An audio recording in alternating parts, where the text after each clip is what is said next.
ഇരിക്കുന്നവനും ഇരുന്നവനും വരുന്നവനുമായ സർവശക്തിയുള്ള ദൈവമായ കർത്താവിൻ്റെ നാമത്തിന് മഹത്വം. എന്താണ് പ്രത്യാശ?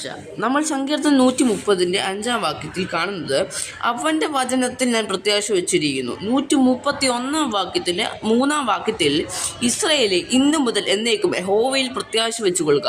അപ്പോൾ ഇവിടെ രണ്ടിലും പറയുന്നത് യഹോവയിലും ഒന്ന് വചനത്തിലും പ്രത്യാശ വെച്ചിരിക്കുന്നു എന്നതാണ്. അതുകൊണ്ട് പ്രിയമുള്ളവർ, നമ്മൾ എന്തിലാണ് പ്രത്യാശ വയ്ക്കേണ്ടത്? നമ്മുടെ പണത്തിലോ നമ്മുടെ സമ്പത്തിലോ ഒന്നിലുമല്ല, മറിച്ച് യഹോവയിലും യഹോവയുടെ വചനത്തിലുമാണ് പ്രത്യാശ വെച്ചിരിക്കുന്നത്.